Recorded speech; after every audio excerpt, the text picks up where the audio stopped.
Bien, hoy vamos a hablar de la jurisdicción. Para que les quede más claro, desarmamos la definición y pusimos acá. Para iniciar la definición de jurisdicción, tenemos que decir que es una potestad. Es una potestad exclusiva del Estado. Una potestad exclusiva del Estado que tiene el monopolio de juzgar y promover la ejecución de lo juzgado. Esto conforme a lo que dice el artículo 203 de la Constitución, antes que lo leamos.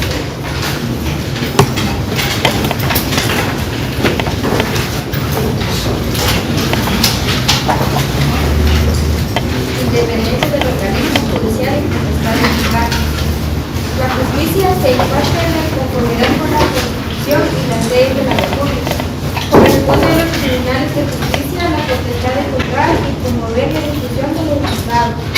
Los otros organismos del Estado deberán prestar a los tribunales el auxilio que requieran para el cumplimiento de sus resoluciones.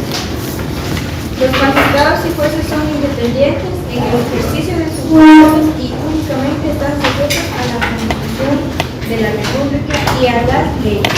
A quienes atentaron contra la independencia del organismo judicial, además de imponérseles las penas fijadas por el Código Penal, se les inhabilitará para ejercer cualquier cargo público. La función jurisdiccional se ejerce con exclusividad absoluta por la Corte Suprema de Justicia y por los demás tribunales que la ley establezca. Ninguna otra autoridad podrá intervenir en la administración de justicia. Muchas gracias.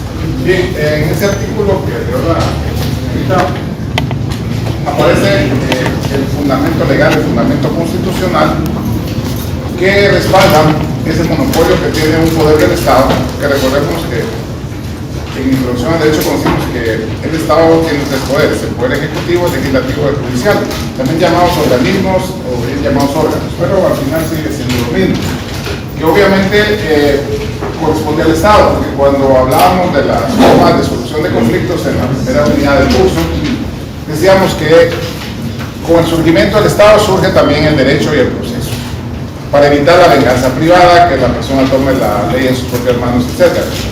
Por ello también, en algún momento, como en toda la historia del país, desde que se firmaron los acuerdos de paz, se incrementó la delincuencia. ¿Por qué? Como anteriormente estábamos en un conflicto armado, a uno le decían: no te metas a cosas porque no te van a matar o te van a secuestrar o cualquier situación. Entonces también la gente, había delincuencia obviamente, pero más disfrazada, porque si no, a los que capturaban por la delincuencia común los ponían como guerrilleros y los mataban. En el tiempo del general del Monte los fusilaban. A través de los tribunales de fuero especial eran condenados. Pues corresponde al Estado, porque el Estado, dentro de sus obligaciones, pues tiene que tener la paz social. La paz social, y obviamente eso va a funcionar siempre y cuando haya un poder judicial fortalecido y que efectivamente aplique la ley a los casos concretos. Y que también se dé ejecución de lo juzgado, porque si no, si esa sentencia no tiene esa fuerza para ejecutarse, mejor la ponemos en un marco y la ponemos en la sala así de adorno, ¿verdad? Porque no sirve eso, no sirve. Entonces, la situación ejercida por órganos específicos. ¿Y cuáles son esos órganos específicos? Pues tal y como dice ese artículo, la Corte Suprema de Justicia y demás tribunales. Alguien que me colabore con el 57 de la LOC, por favor.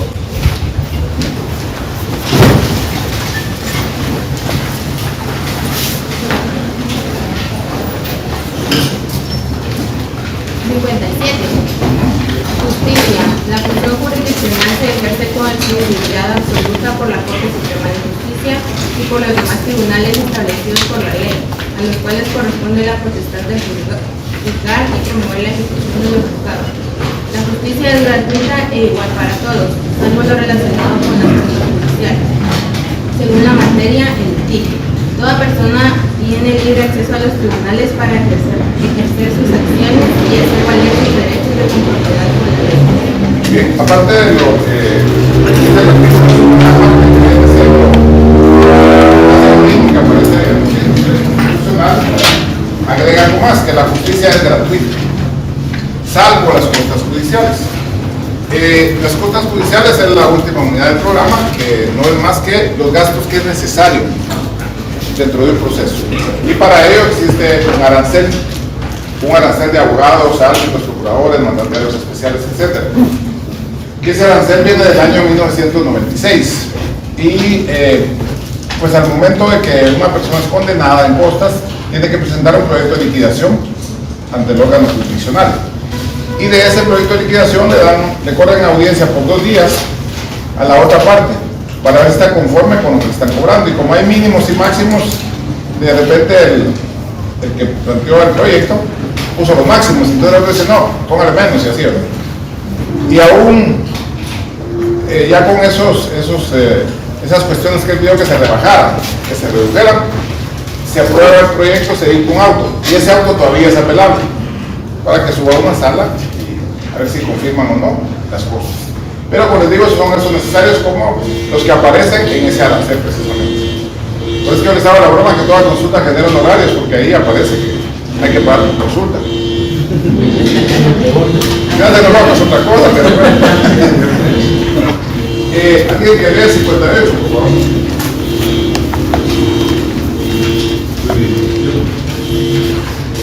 La jurisdicción es única para su ejercicio, se distribuye los siguientes órganos: A. Corte Suprema de Justicia. Paremos ahí, Corte Suprema de Justicia. ¿Cuántos magistrados integran la Corte Suprema de Justicia?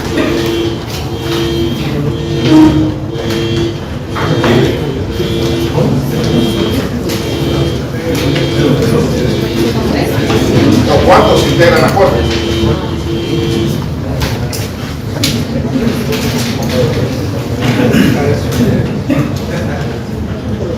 ¿Es un número que, sí? 13. Es un número que no ponen en algunos edificios. Entonces se va a 14, no ponen 13. 13. ¿De dónde surgen esos 13 magistrados?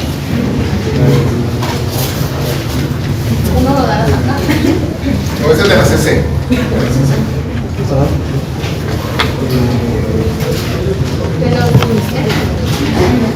Miren, en el año 92, cuando el señor Serrano Elías daba un golpe de Estado, se dio un autogolpe y luego la CC de aquel tiempo restituye a la Corte Suprema y al Congreso, que él los había eliminado, mediante un decreto presidencial, y él había designado una Corte espuria, pero ya no toma posición en esa Corte, porque la CC le da vuelta a esa situación, y él persigue al PDH de aquel tiempo, que era Ramiro de León Carlos, y no lo pueden capturar. Pues cuando ya las cosas vuelven a su nivel, y al haber sido él destituido y se va a Panamá, obviamente había que designar otro presidente, pero no nos iban a convocar a otras elecciones, ¿verdad? Sino existen mecanismos alternos para esas situaciones. Y el mecanismo alterno que hay es que es el Congreso el que va a elegir o designar al presidente de una terna que le es propuesta. Y dentro de esa terna propusieron a Ramiro de Ocar, que era el PDH de ese tiempo, y él queda efectivamente presidente. Pues derivado de muchas situaciones que se dieron, se convocan a una consulta popular, y se reforman algunos artículos constitucionales que atañen a lo que se le conoce como sector justicia. Porque si ustedes ven una constitución antes de esa reforma, en ese tiempo los magistrados de la Corte Suprema eran 9. Incluso hay un artículo aquí de la LOC que todavía dice 9 magistrados. No fue cambiado, ahí está. Se pueden buscar, es de buena tarea. De que lo encuentres de hoy un punto, por lo menos, y no hagas una mínima. Mala gente. No, pues les decía que en aquel momento, en esas reformas constitucionales, creyeron que si se involucraba a la academia en la selección de magistrados, todo iba a funcionar mejor, porque entonces iban a tener un perfil de magistrado, etcétera, etcétera. Pero lamentablemente ese artículo quedó abierto. Entonces, cada vez hay más universidades que sirven la carrera de Derecho. Entonces cada vez se agranda más lo que se conoce como comisión de postulación.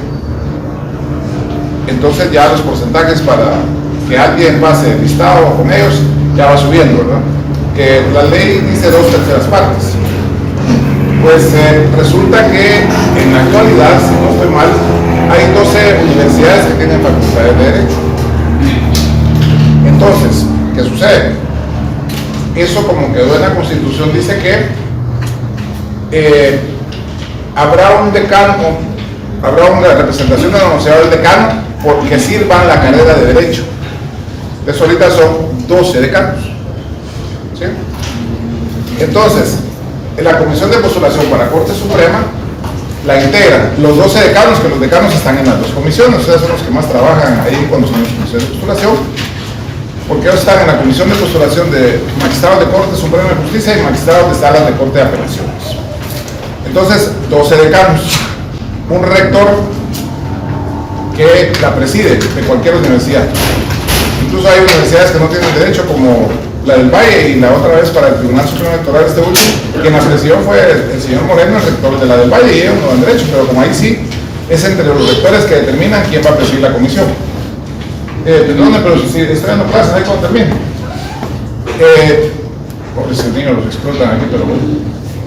Entonces, el colegio de abogados elige 12 comisionados. Pero ahí en el colegio se da lo que se conoce como la ley de Hont. No sé si han oído hablar de eso, la ley de Hont. Bien. Es ley de Hont, ¿sí? Con la que se eligen diputados. Exacto, es ley de Hont o de minorías. Ajá. Entonces, dependiendo el número de votos y los aspirantes, por las minorías quiere decir que aunque sea un comisionado, mete un grupito así que no sacó muchos votos en el colegio. Dentro de 1, 2, 3, 4. Ya nunca entendí eso, lo sabes, pero yo solo sé que la ley de votos. Por eso se hubiera hecho como las matemáticas. Bueno, entonces eligen 12 comisionados, como les digo, son de diferentes grupos. Obviamente, tal vez ya en el desarrollo de la comisión hay algunas afinidades. Entonces llevamos 12 decanos para la de Corte Suprema, 12 decanos, 12 abogados del colegio y 12 magistrados de salas de Corte de Apelaciones que están en vigencia ahorita. Y también en las elecciones de magistrados de salas de Corte de Apelaciones también se aplica el método de Hont, también por minorías. Por eso en el año 2019, cuando el Instituto de Magistrados convocó, presentaron una planilla única. Y vino un magistrado y presentó un amparo y dijo que no se podía, entonces lo ampararon y se tuvo que repetir la elección. Al final fueron los mismos aspirantes por diferentes planillas. Bueno, entonces ya llevamos 12, de cada uno son, ¿cuántos? 36, más el rector 37. Entonces, estos señores ya en marzo creo que hace la convocatoria de Congreso, se integra la Comisión de Postulación para Corte Suprema de Justicia. Y entonces los que estén interesados pues presentan sus hojas de vida, sus expedientes, pero obviamente la comisión cuando empieza a trabajar establece un perfil para el puesto. Obviamente los requisitos insoslayables son los que dice la Constitución, que si uno quiere ser magistrado de Corte Suprema tiene que tener 40 años de edad y 10 de ejercicio. Y si es magistrado de sala, 35 años de edad y 5 de ejercicio. A veces han querido participar los jueces de paz y no los dejan participar porque ellos estarían alterando la carrera judicial, porque primero entran a la carrera por paz y luego suben instancia. Ya en instancia se puede ser magistrado de sala, pero en el último proceso presentaron la pelea con 10 jueces de paz y no pasó nadie, no pasó ninguno. Bueno, entonces ellos hacen el perfil, ¿verdad? Entonces ponen una puntuación por méritos académicos, por méritos profesionales, hasta por una cuestión social ponen. Entonces hay muchos que ya están en asociaciones, fundaciones para tener su hojita. Me recuerdo en 2019 que revisé una y era mi amigo el que le revisé, entonces estaba dice bullying. Porque presentó de una asociación que se llamaba Asociación El Palo Amontonado. Y él era ahí, ¿cómo es ese? De hoy, el que se dice no del progreso, era de ahí del área del progreso. El de hoy, entonces lo molestaba, lo burguinía por lo de Palo Amontonado, y vos y eso qué hace, pero no pues, volviendo al tema. Se establece eso y se Primero se mira si cumple los requisitos. Bueno, perdón, hacemos el perfil, ¿verdad? Ya hecho el perfil, se publica en los diarios de mayor circulación. Los requisitos para el cargo casi usualmente es una página entera donde salen los requisitos. Y en la forma en que tienen que presentar el expediente. Pero eso sí ya se baja en la página, no se publica, sino lo baja en la página, que se abre una página para ello. Pues vienen, los aspirantes presentan su papelería. Entonces, normalmente se trabaja en ternas, porque que haya un decano, que haya uno en el colegio y que haya un magistrado. Y acá además son asignados una cantidad de expedientes determinada. Y la terna lo primero que hace es una cuestión formal, ¿verdad? Van viendo si presentó toda la documentación. Si presentó toda la documentación, y si no, le pone prueba. Y hay cosas que ya no son subsanables. Si falta algún documento, ya no le permiten que lo acompañe posteriormente. Entonces, muchas veces ahí empieza el primer filtro, ¿verdad? Y sacan el listado también en la prensa. Listado de aspirantes que no llenaron los requisitos. A ver si hay nombre de Dios. Y qué documentos o qué cosa le faltó, ¿verdad? Pero saben que no cometen muchos y ahí sí de verdad la pena, porque ustedes ahorita están empezando, pero aquí uno tiene el título de abogado y notario, que son profesiones diferentes. Pero hay mucha gente que solo, por ejemplo, los que se dedican al derecho penal usualmente no hacen escritores, pero ni siquiera se consigue un buen notario, porque la mayoría, oigan esto, la mayoría de documentos que van mal son las actas notariales. ¿Por qué? Le piden 5 actas notariales y las 5 las hacen a la misma hora. Ya cuando ustedes lleguen notariado van a entender mejor esto, porque hay ciertos principios de derecho notarial y eso no se puede, aunque sea el mismo príncipe compareciendo con el mismo notario, pero no se puede, porque son declaraciones diferentes. Una es que no pertenece al partido político, otra que no tiene sanciones de probidad de la Contraloría, etc. Son como 5 declaraciones juradas. Y a veces también que no consignan los timbres fiscales que son. Que ponen un forense. O el fiscal, por ejemplo, si son varias fotocopias que están realizando a cada fotocopia, tienen que adjuntar uno de 50 centavos, más el de 10 notarial y el de 5 fiscal. Pero Las 50 es el azulito. el grisito azul por ahí anda, ya ni me acuerdo. ¿Y esto qué es lo que- Había un profesor de notariado que se preguntaba los colores de los timbres en el privado. Sí, por eso perdí. Sí, perdí por los colores. El artículo 82 es el que dice de los 9 magistrados. Sí, ¿verdad que sí? Ustedes ya tienen para zona mínima, por más puntos. No, 30, no. Pues les decía, entonces, empieza eso, ¿verdad? Luego ya que se son la revisión de forma, ya empieza la revisión de fondo, etc. Y empieza lo de la puntuación. Cuando tiene estudio de tal cosa, si es doctorado ya con título, 10 puntos. Si es maestría, 5 puntos. Si tiene 5 o 4 años de dar clases, 5 puntos. Y así va todo. Si ha hecho publicaciones, están 2 puntos. O sea, todo lo que pueda hacer uno en su vida profesional. Pues luego de eso, de todos los que presentaron, entonces viene la votación. Los 37 integrantes votan de viva voz, porque así lo dice la ley. En cuanto al aspirante tal, voto en contra, porque tengo otras opciones. O voto a favor, etc. Y ya que terminan, sale un listado de 26 personas. Y esos 26 se presentan al Congreso. Y de los 26 el Congreso elige 13, que son los integrantes. Y los otros 13 no son suplentes. No existe la figura del suplente ahí. Sino que quien hace de suplente cuando es necesario integrar con suplente son los presidentes de salas de operaciones.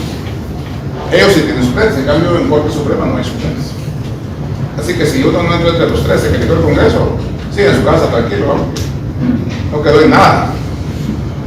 En la última Corte tuvieron muchas particularidades.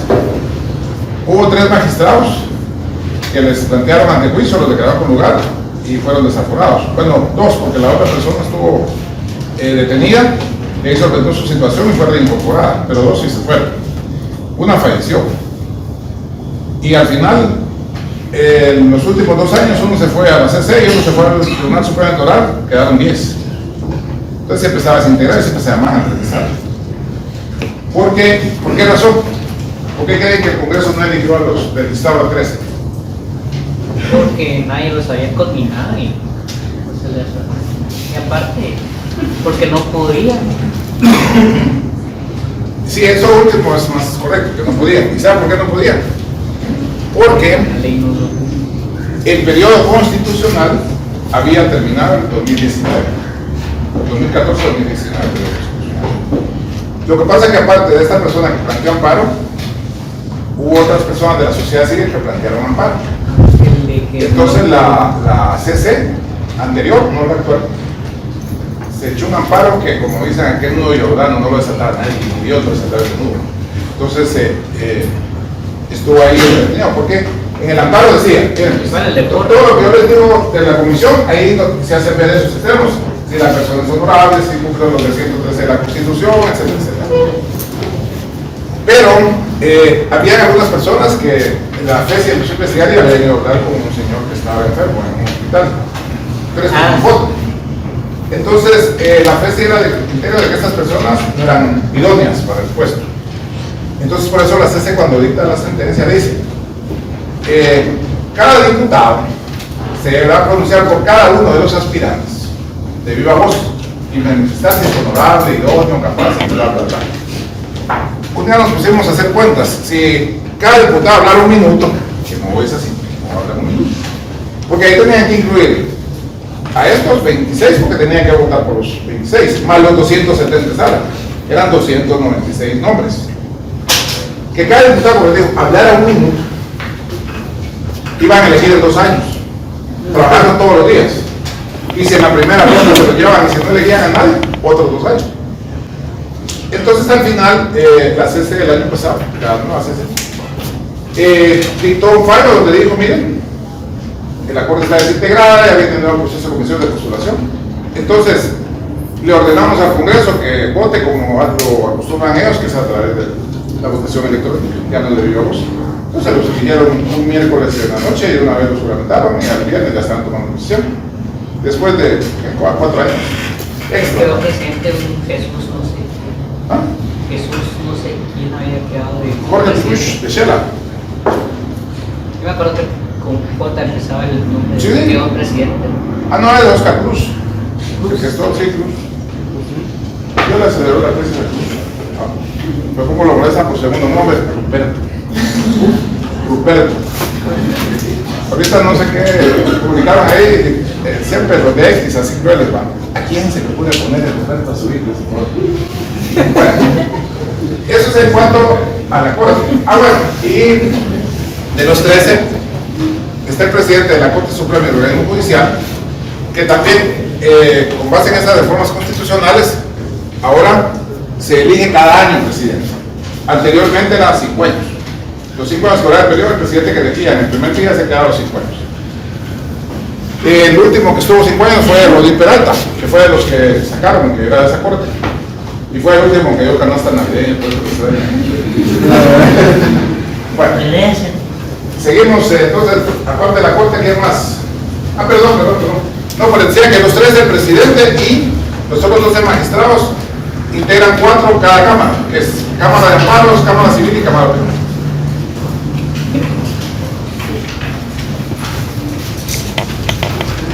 De 57, dame 58.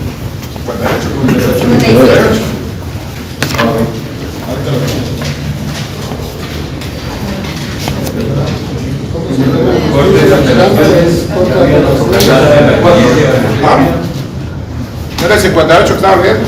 Sí. Después de la Corte, ¿qué viene? Cortes de apelaciones. Cortes de apelaciones.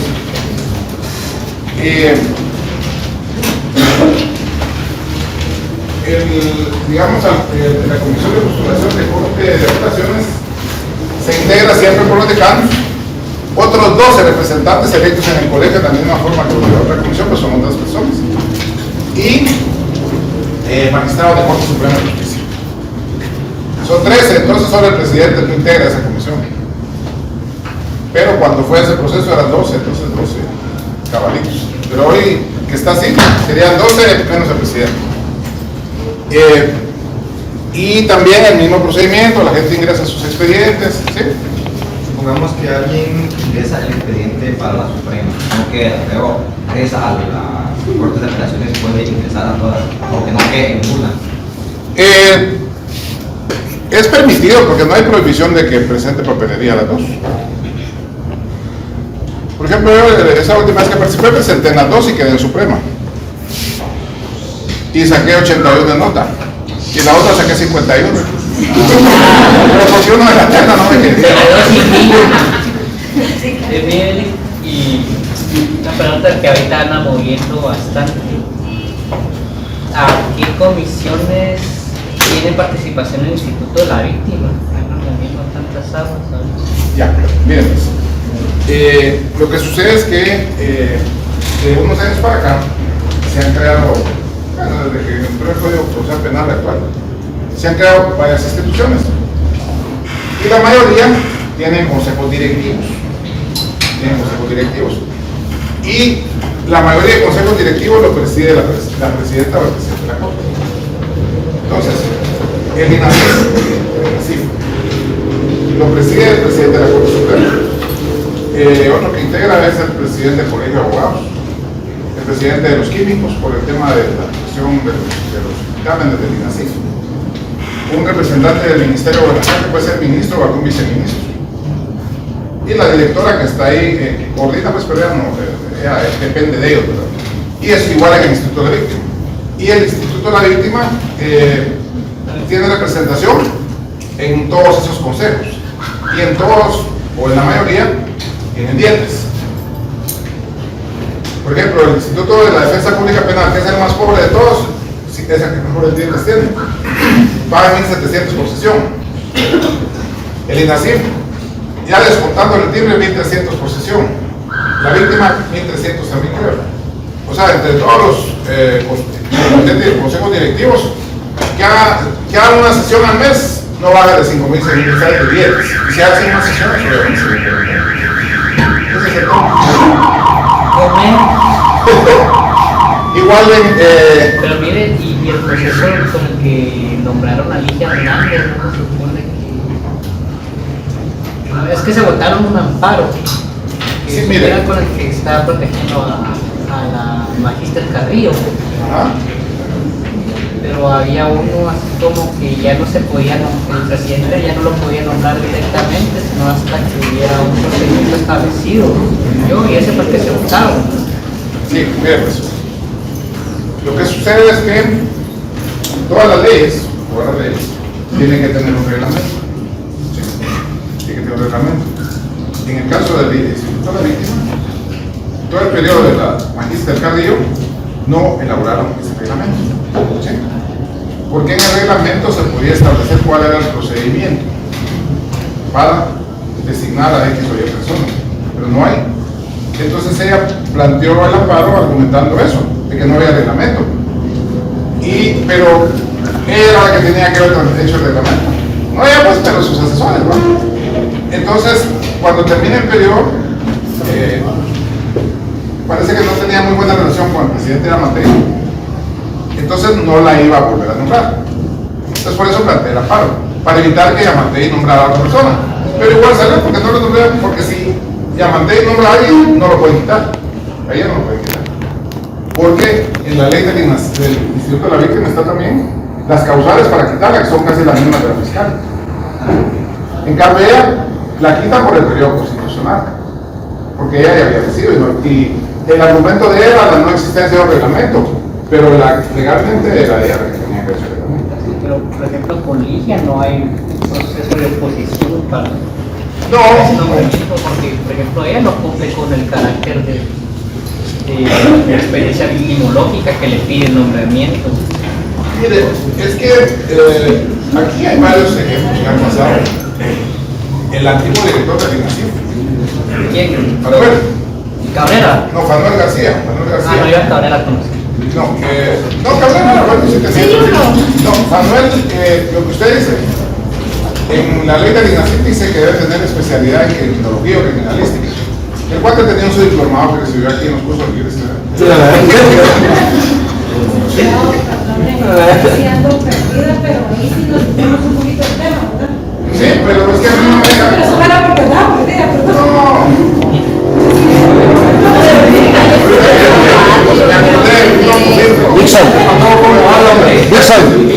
Dixon.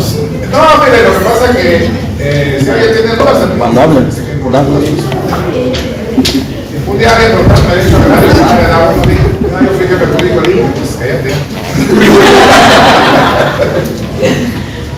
No, pues les decía que en el tema de los magistrados de sala de corte de apelaciones, hasta el listado que tomaron obviamente fue ese que venía del 2019, que era un listado de 270. ¿Por qué 270? Porque al igual que el anterior, que son 26, tiene que darse al Congreso el doble de los cargos a ocupar. Entonces, eran y ahorita les digo, 135 magistrados titulares de sala de corte de apelaciones. Y la mitad, y son 70 suplentes. ¿Por qué? Porque son 135 aquí, porque cada sala de apelaciones le integra el presidente y los vocales, los titulares y los suplentes. Entonces, por cada sala, digamos, son 5 magistrados, 3 titulares y los suplentes. Un presidente y 2 vocales. ¿Vale? Entonces, el Congreso eligió 135 y los 70 de suplentes.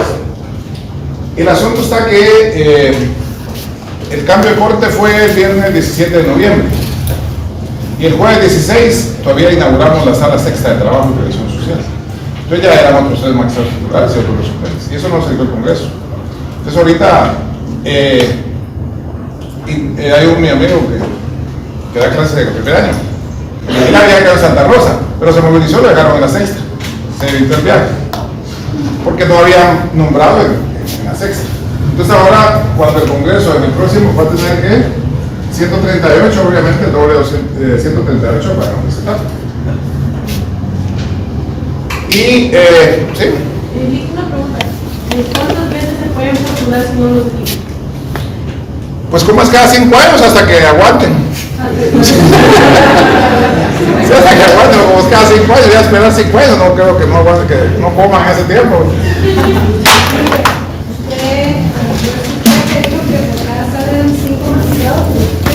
No, 3 titulares y 2 suplentes. No es un presidente y los vocales son titulares y los suplentes. Pues resulta que a ver, 2 cortes anteriores crearon una figura, esa sí se la llamaron magistrado de apoyo. Sí, así, magistrado de apoyo, ese se llama. No, pues realmente lo que pasa es que hay una presidenta que tuvo un problema legal ese libro, que aparentemente mató a la esposa pero nunca apareció el cuerpo.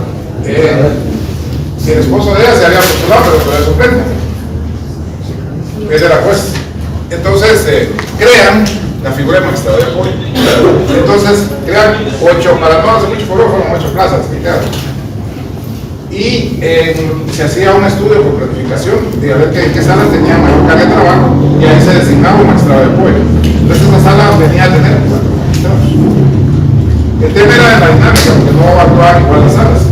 Porque para mí es lógico, no sé para ustedes. Por ejemplo, yo soy magistrado de apoyo, obviamente me asignan expedientes. Y yo voy a firmar con el vocal único del presidente para que siempre sean 3. Pero hay unos que firmamos 4. Por un alumno feliz de los 4. Entonces firmaron los 4, pero no deja abierto eso de que puede ser malo. Pero no, pues para mí no. Pónganse que eran 2 errores en contra. Y así pasó un caso en la práctica, donde había magistrado de apoyo en una sala laboral. Quedaron 2-2 y el presidente, también haciendo uso de un artículo ahí de la LOC, dice: como yo soy el presidente, tengo voto doble. Ahí no se aplica. Ahí no se aplica. Ustedes le plantearon ante el juez. ¿Cuántos son en la CC? ¿Ah? ¿Cuántos son en la CC? 5. 5 titulares, 5 suplentes. Y en la CC, otro tema que lo mencionó, que me dicen que me salgo del tema, pero es para no, en la CC son 5 y 5. 5 titulares, 5 suplentes. lamentablemente, durante mucho tiempo, no sé si todavía será así, los magistrados suplentes ejercían tráfico de influencia en sus casos, de su oficina, como no se iba a vivir. Entonces, la anterior CC lo que hizo fue poner esos sueldos de 40,000 tuquis para que no anduviera litigando. Bueno, entonces, eso es en cuanto a la sala de operaciones. Seguimos entonces con el mencionado artículo. La sala de la niñez y adolescencia. Sí, esa, como dirían, es de reciente data, de reciente creación, tiene poco tiempo de sala. Esa solo hay una ahorita. Hubo en otras que sí se han creado más salas, por ejemplo, femicidio, y hay 2, pero de niñez solo una, pero está aquí en la capital. Pero en el tema de niñez, como hay niñez que está en abandono, niñez de maltrato, era problemático que solo hubiera una sala. ¿Por qué? Imagínense, un niño que está en huevo, lo traen a huevo, lo sacan de su entorno, entonces lo revictimizan. Entonces por eso se le amplió la competencia a muchas salas de los departamentos, que de por sí las salas de los departamentos, la mayoría son mixtas, porque tienen competencia en diferentes ramas de derecho. Entonces, porque digamos que hay juzgados de niñez y adolescencia en todo el país, pero no había salas. Entonces, a las salas mixtas y existentes se les incrementó la carga laboral, asignándoles competencia por razón de la materia de niñez y adolescencia. ¿Sí? Tribunal de lo Contencioso Administrativo. Bien, hace algunos años era solo un tribunal. Por eso es que cuando dicen salas de apelación es un tribunal de igual categoría, se han oído eso, por eso. Antes existía un tribunal de lo contencioso administrativo. ¿Qué llevan ellos? ¿Qué casos llevan? Pues miren, digamos en el Ejecutivo, uno plantea un recurso revocatorio en contra de un director. ¿Quién lo va a resolver? El ministro. Y si es desfavorable, ustedes pueden plantear ante a la vía de lo contencioso administrativo un proceso para que revisen todo eso. Pues era solo un tribunal, pero posteriormente lo volvieron sala de apelaciones de lo contencioso administrativo y posteriormente ampliaron eso y hay salas de lo contencioso tributario que conocen todos los temas de la SAT cuando son cuestiones tributarias propiamente, pero no hay delito, porque si hay delito entonces ya es el Ministerio Público, es otro tema, ¿verdad? Tribunal de Segunda Instancia de Cuentas. Bien, el Tribunal de Segunda Instancia de Cuentas ahora le agregaron otro, que es el Tribunal de Conflictos de Jurisdicción, porque el que ya era el Tribunal de Conflictos de Jurisdicción se salía perdiendo porque no tenían sueldo. No tenían sueldo, solo dietas y casi ni chance ya ahí. Entonces mejor los integraron. Y ahora conocen esas dos, tienen competencia en esas dos áreas. Los grados de primera instancia. Pues eso es lo más común, ¿verdad? Que hay en todo el país. En algunos pues ya se están separando los ramos, que en los departamentos familia y trabajo era el mismo juez, ahora están separando los ramos porque las cargas de trabajo son altas, ¿verdad? Está también los jueces de ramo penal de primera instancia y también los tribunales de sentencia que también son de primera instancia. Yo digo que las competencias son diferentes porque aquellos solo hacen la fase preparatoria y todo eso y luego ya el otro es el que va a dictar el fallo, la sentencia. Que en algún momento, como es tribunal de las 3, una de las cortes anteriores asignó que dependiendo la pena de prisión dependiendo del delito, podían dictar sentencias unipersonales. Entonces, el tribunal sentencia unipersonal, ¿verdad? La liberal que mencionaste de primera es la F, ¿no? En mi ley hay una sentencia. Es el decreto 4196.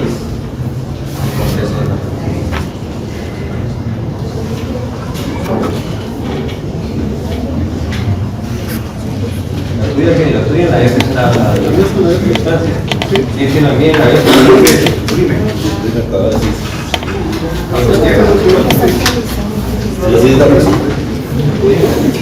Un signo de interrogación se Transformado para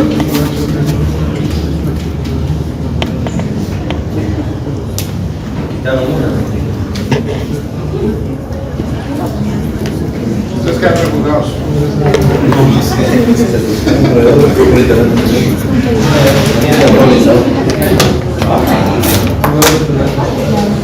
Pues no, ¿Qué año? ¿Qué año?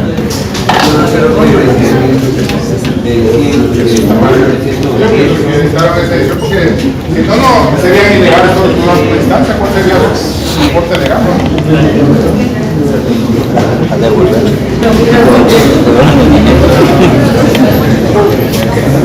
Aquí se aparece, pero aparece Así, pero sí aparece. sí aparece la ciudad. Lo que pasa es que miren, lo que les dije yo, esas salas que se cambió, por ejemplo, el Tribunal de la Constitución de la Susana, todo eso es mediante acuerdo de la Corte Suprema. Porque cuando dice los demás que establezcan la ley, ahí es donde le dejan la salida a la Corte para que quede más juzgado, si no, no podrían quedar más juzgados. Tendría que ir al Congreso a cada rato que quieran quedar juzgados. Entonces también la Corte tiene una función legislativa, que es lo que vamos a ver en un rato, de que puede emitir acuerdos asignando competencia a los órganos jurisdiccionales. Incluso hay un artículo del Código Procesal Civil Mercantil que ese artículo está abierto siempre porque la Corte puede cambiar en determinado momento la competencia por razón de la cuantía, ya que depende de la última que fue de 2006. Ciertas cabeceras que tienen más movimiento, etcétera, las cuantías son mayores, aquí hay más comercio, etcétera. Eso también es lo que el decreto. Bueno, el 74, por favor.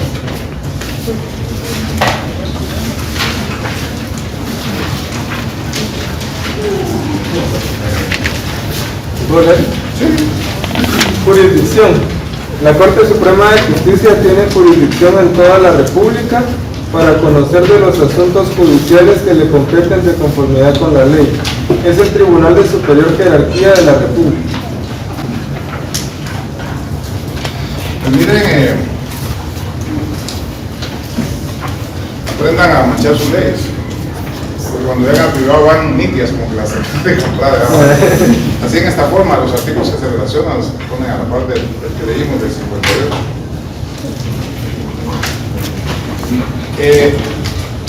A la par de lo de la Corte Suprema sería el 75 y el 76 en la literal de la Corte ahí.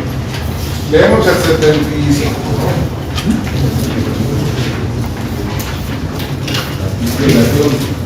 La Corte Suprema de Justicia se integrará con 13 magistrados de la forma siguiente. A. Un presidente que lo es también del organismo judicial. B. 12 magistrados, todos iguales en jerarquía, que se designarán con el número que les corresponda en el orden de su elección. Este servirá para la sustitución temporal del presidente y para el efecto de votaciones. Los magistrados de la Corte Suprema de Justicia serán electos en la forma y para el periodo establecido en la Constitución Política de la República. Bien, en relación a la literal B de ese artículo,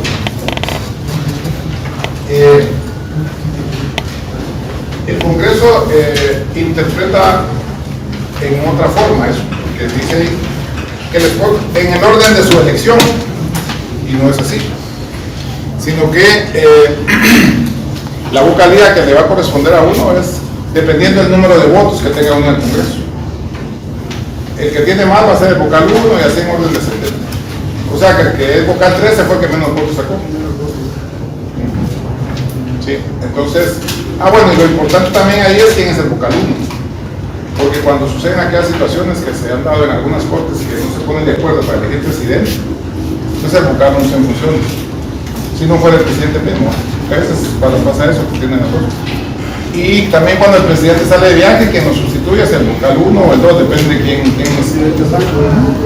Pero es eso, depende de los votos que saquen en el Congreso. No en el orden de su elección, como dice ahí. Es en la praxis. Bueno. Luego creo que le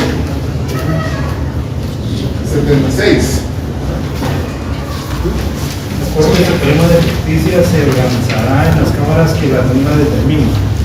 Cada cámara contará con un presidente y el número de vocales que se considere conveniente y concederá de los asuntos que la propia Corte disponga.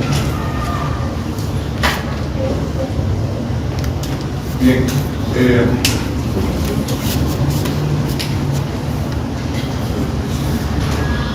Para avanzar les voy a decir qué artículos tienen que consignar a la par. Los jóvenes ahí en el 58, así después lo leen ustedes. Artículo 58 en la literal A que dice Corte. Artículos 74, 75 y 76.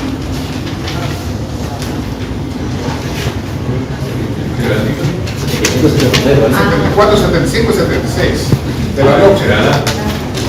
En donde dice en la ley Corte de Apelaciones, artículo 86 y el 87.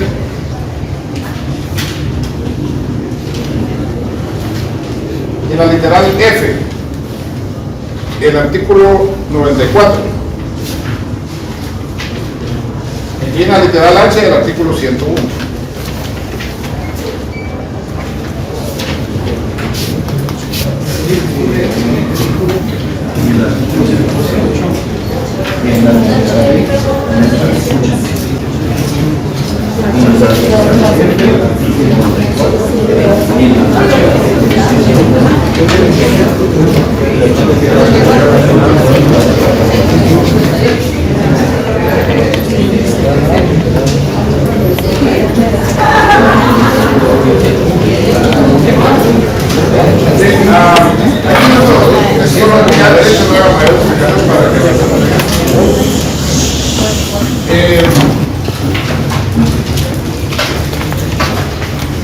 Diferencias entre actos.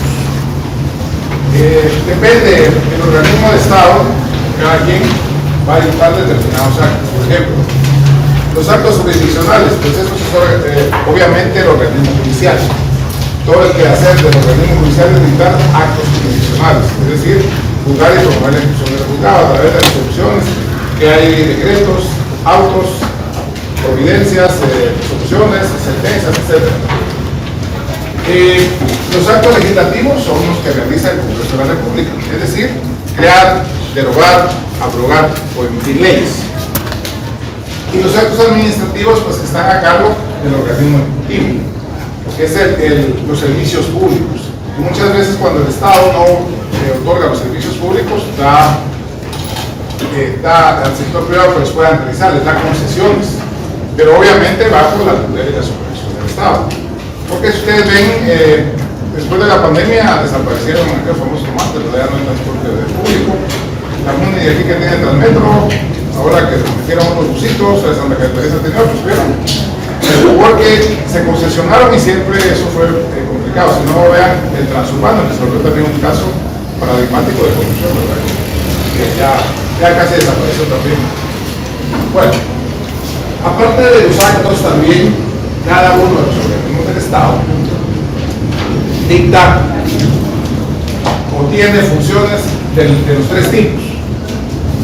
El organismo judicial ejerce una función legislativa, sí. ¿Cuándo? Cuando emite acuerdos, cuando emite reglamentos. Por ejemplo, la ley de la carrera judicial que veíamos el miércoles, el organismo judicial emitió el reglamento de la misma. Emite reglamentos también para la evaluación del desempeño de jueces, evaluación del desempeño de magistrados, evaluación del desempeño de personal auxiliar, etc. Y la función judicial, pues es obviamente la más importante del organismo judicial, que es juzgar y conocer la ejecución del juzgado. Y la función administrativa, pues como ustedes saben, la Constitución le asigna de parte del presupuesto de ingresos y egresos de la nación un porcentaje al organismo judicial, y ese porcentaje sirve para que este funcione como tal. Pero aparte de ello también tiene fondos privativos, es decir, aquellos ingresos que tiene por algún servicio que brinda. Por ejemplo, todos en alguna ocasión hemos comprado antecedentes penales, hemos tramitado antecedentes penales. Esos son los fondos privativos. Las cauciones económicas, no, porque esas se pueden devolver en algún momento. Cuando ya la persona reduce su situación legal, hay que devolverla.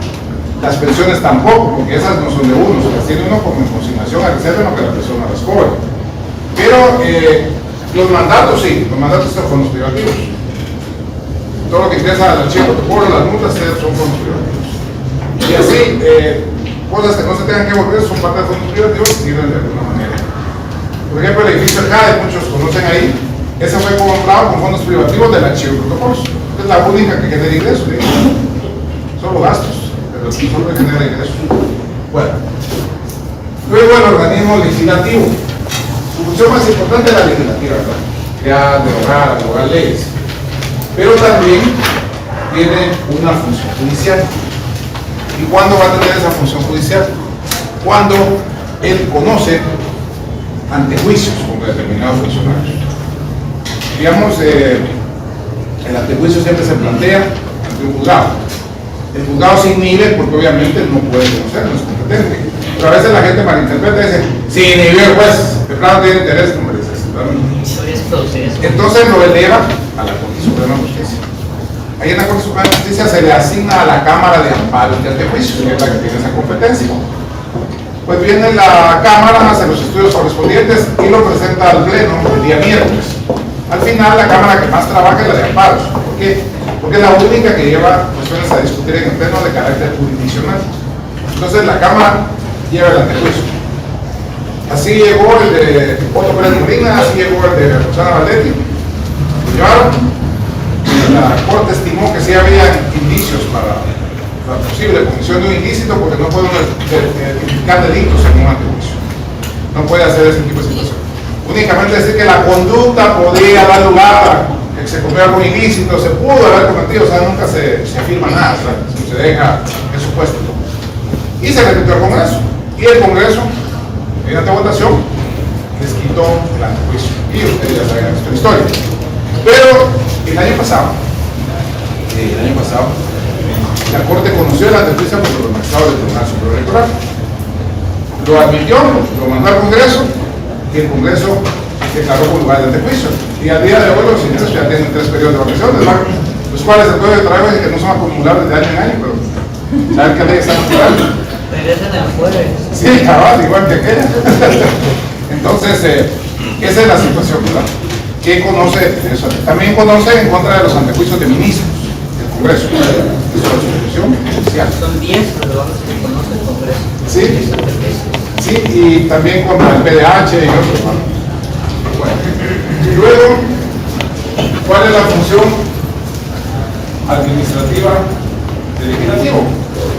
Pues obviamente el Congreso, en su quehacer, necesita estar organizado así. Lo cambiaron después de un problema que hubo con Meyer, cuando era el presidente Meyer, que se perdieron 78 millones, algo así. Pues ahora hay un director legislativo, un director administrativo, todo es en direcciones. Y es con base en la ley de régimen interior del Congreso, que ejercen esas funciones. Y finalmente el Ejecutivo. ¿Cuál es la función legislativa? Pues cuando sanciona las leyes, ¿verdad? Y la sanciona, promulga y ordena su publicación en diario oficial. Eso sí va a mitad y mitad con el Congreso. También. Y todas las series. El reglamento de basura que nadie lo entiende. O lo que propuso 3 quiebres contra los usureros colombianos, que los vayan a traer. ¿Y cuál es la función judicial del Ejecutivo? Pues acuérdense que está la Ley de Servicio Civil, está la Oficina Nacional de Servicio Civil, la Junta Nacional de Servicio Civil, que ahí si algún empleado público o funcionario público cometió alguna falta, etcétera, pueden quitarle el trabajo. Y si es la Oficina Nacional de Servicio Civil la que lo despide, eso se puede plantear ante un órgano jurisdiccional, pero es ante una sala de apelaciones, ya como que fuera segunda instancia. En única instancia, también ese trámite que aparece en la Ley de Servicio Civil, cuando es un servidor público que fue destituido.